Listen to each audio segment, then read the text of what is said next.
Are you feeling unrested even after you've had a relaxing weekend? Have you noticed responsibilities piling up even though you feel like you've been working nonstop? That's the survival mode we're talking about. Survival mode is our brain's response when it perceives there is danger around us. Survival mode can also tell us when we're ignoring our brain's cry for help for too long. So hold on tight and we'll give you some signs to look out for. And even better, how to start pulling yourself out of the pit. Number 1, you're skipping out on pieces of your daily routine.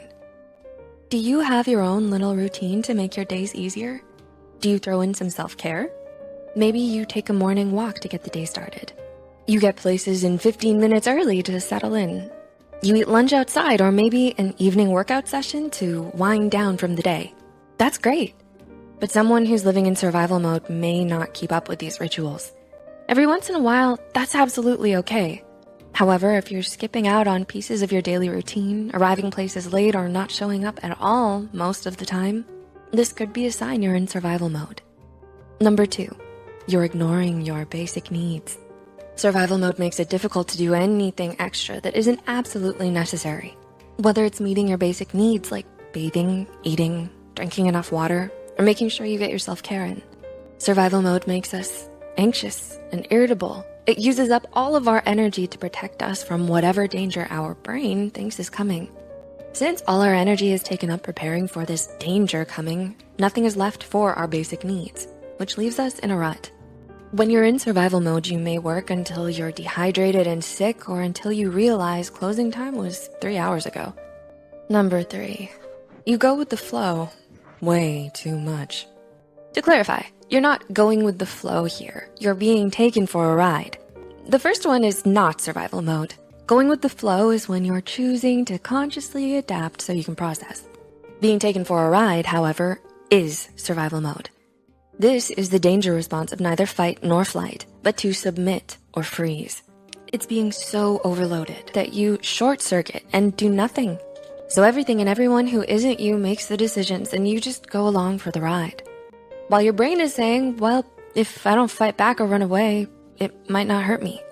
Say your bully comes up to you and demands you to give them your last cookie. If you choose freeze, you might just sit there in shock, too stunned to do or say anything. If you submit, you may just give them the cookie. So if you're choosing to freeze, not do anything, or submit, do what you're told, instead of making decisions for yourself, this might be a sign of survival mode. Number 4, you get anxious with similar types of events. Have you ever been through a traumatic event? Being in a situation that reminds you of that past trauma can definitely trigger survival mode, even if nothing is actually happening. Your anxiety heightens because you're subconsciously associating the stimulus with the past traumatic event. The sound of footsteps in a hallway means nothing unless an abusive parent is coming to punish you. Where are you from is a harmless conversation starter, unless you grew up in a toxic environment and where you came from affected your personal safety. If this is consistent and prolonged, it's somewhat akin to PTSD or post-traumatic stress disorder, and reaching out to a mental health provider is not only helpful but highly recommended. Number 5, you're exhausted, but aren't sure why. Have a long day? No. Start a new exercise course? No. Not sleeping? Nope, sleeping at night like normal.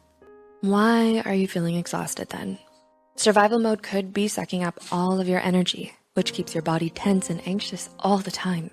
Your brain thinks you need to constantly deal with imminent danger. Now that you've seen what to look out for, here are some tips that apply to all the previous signs on how to handle it. Tip number 1, stop and breathe. There's breathing and there's breathing. That shallow in the throat breathing isn't giving you what you need. Try the 4-7-8 technique. In through your nose while counting to 4 in your head. Hold it for 7 seconds, then smoothly exhale out your mouth for 8 seconds. Repeat until you feel more settled. Now you've got good O2 saturation and a calmer heart rate. Tip number 2, check yourself before you wreck yourself. Survival mode ensures you do the raw minimum to survive. It doesn't think of things like hydration or sleep, so you feel better tomorrow. It's all about now, now, now. If you don't take a self-check, you'll end up feeling burnt out. So hold up.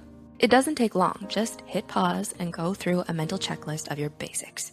Like, have I eaten? When did I last have some water? What exact emotions am I feeling right now? Angry? Sad? This is you taking charge of yourself and recognizing what you need so you can get things done. So grab that drink or that power nap. Tip number 3, you want to move it, move it. Okay, you don't have to join Zumba or aerobics class, although you can if you want. It doesn't actually matter how big or small the movement is, just move. This helps your blood circulate and deepens your breathing. Your muscles will loosen up as a result. This released tension helps signal to your brain, no, there is no tiger about to eat me. Tip number 4, ask for help when you need it. Just because you feel alone doesn't mean it's true. There is no shame in asking for outside help when you need it. Trust us, it works better than going solo, and that is why mental health providers exist. You can even ask a trusted personal friend, loved one, or mental health professional for help. You are not alone. The survival mode is only meant for short durations. We aren't meant to always have this function on. Modern comforts and lifestyle have distorted danger, making the on switch stick. No wonder we're always exhausted. We hope these ideas have helped you recognize when something needs balance and where the off switch is. So how did these signs and tips vibe with you? What kind of insight have you gained for yourself or for others? We'd love to hear from you. And we're surviving with you. Give us a like if you agree, and we'll catch you soon.